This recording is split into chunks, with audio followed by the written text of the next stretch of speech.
Por que escolheram o dia 25? Teve um motivo? Então, aliás, esse então eu peguei, é um maneirismo que eu peguei seu, né, professor? Eu sou inocente, eu não sei de nada.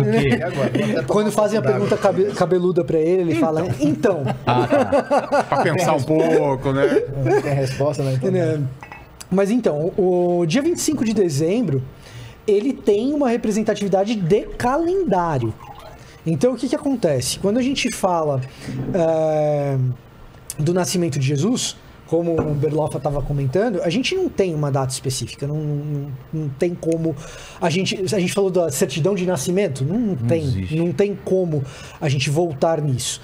Então, o que acontece?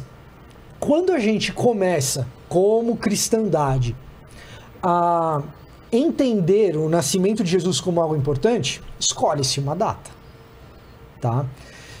E aí você fala assim, bom, que data que a gente vai escolher? Que data que é boa para você, professor? Olha... Que data seria boa para você? A data boa é entre março e abril. Entre março e abril seria uma data mais historiográfica. Primavera, nasceu bem, não estava tanto frio. Se ele nasceu de fato numa manjedoura e num pátio de uma casa ou numa estalagem... Porque há essa controvérsia nos evangelhos. Ah, é? Tem um evangelista que fala que foi os magos que encontraram ele numa manjedoura. O outro evangelista fala que foram pastores que encontraram ele numa casa, num pátio de uma casa. O oposto. O Lucas fala que os pastores encontram na manjedoura. O bebê na manjedoura, Verdade. porque pega no nascimento. Mateus é mais genérico, então pega Jesus depois do nascimento. Sim. E aí ele já saiu da manjedoura para casa. Então essa Tá vendo? O Luiz já explicou, ele já vem, ele já quer explicar a contradição. Isso é pastor, agora, esse pastor... Não, isso aí... raiz. Agora, por que pra gente falar em abril e na primavera, pra gente isso é importante, Vilela? Pelo seguinte, nós somos seres humanos modernos que a gente está profundamente preocupado com a precisão histórica dos eventos. Que é uma preocupação que o ser humano da antiguidade não tinha tanto. Tinha, mas não tinha como a gente tem.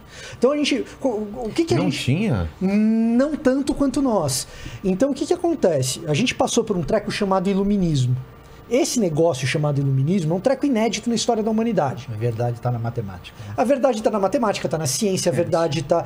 E, cara, muita coisa boa veio disso, comprovação tá? científica, né? O que não for comprovado... Por que a gente conversa sobre Jesus histórico?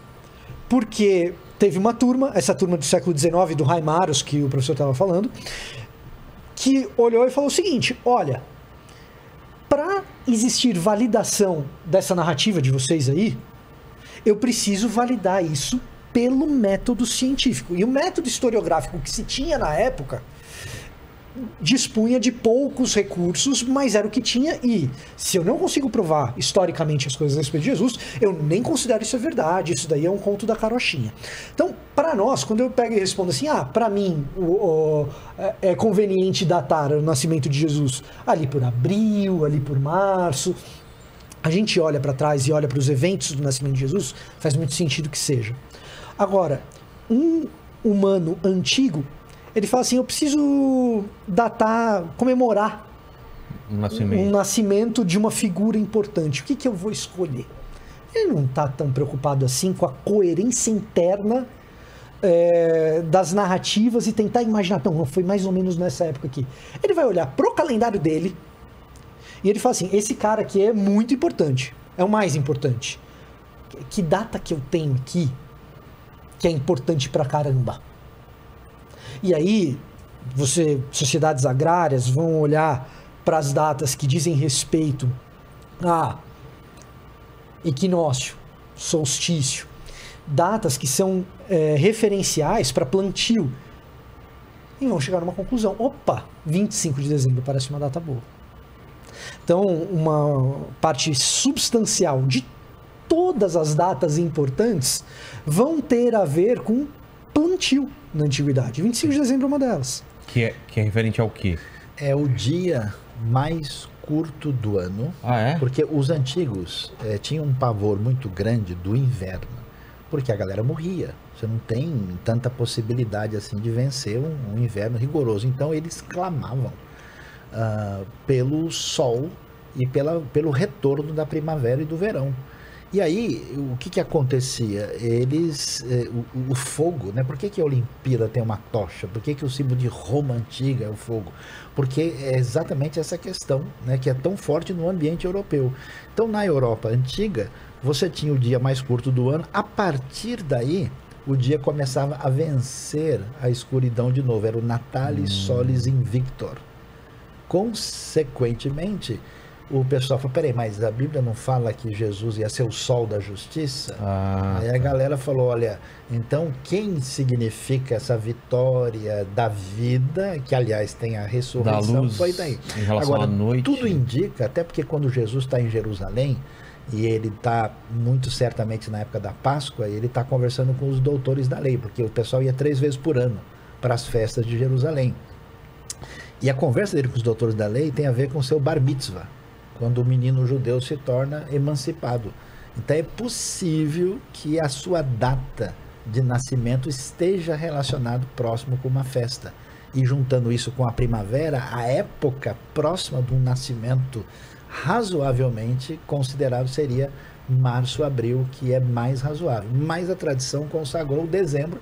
E aí foi um lance muito louco, né? Porque a galera fala, se o negócio é dezembro, então não tem nada a ver, o Natal é falso, não sei o quê. Aí tem a galera... O Papai Noel, o pessoal não reclama muito, não. O Papai Mas Noel o tá lance legal. é interessante porque aí significa o quê? Que aquela galera que estava acostumada a enxergar o sol e a vida de maneira assim mágica, agora eles ressignificam isso a partir da experiência do conhecimento de Cristo. Então, num certo sentido, o Natal entrando em dezembro é a vitória da tradição cristã sobre o mundo pagão antigo. Entendi. E aí tem outra questão também que dizem que a contagem de ano tá errado também. Que... Essa é mais fácil. Bom, Não. Que a gente não estaria no ano... Tem 2025 a 2028. Exatamente. 2025 a 2028. isso. Exatamente. Ou seja, Jesus nasceu antes de Por Cristo. isso que a academia nem fala. 4 antes de Cristo. Não fala 2021 depois de Cristo. A gente fala na era comum, nasceu antes do né? Cristo da febre. Foi um erro. Por que tem esse erro? Um ajuste de calendário, né? Basicamente é um ajuste de calendário. Quando começaram a fazer a contagem, erraram. Né? Isso é 4 antes de Cristo? É 4. Tem A 4 gente antes estaria em da- 2025 agora. Tenta jogar até 6, mas geralmente é 4.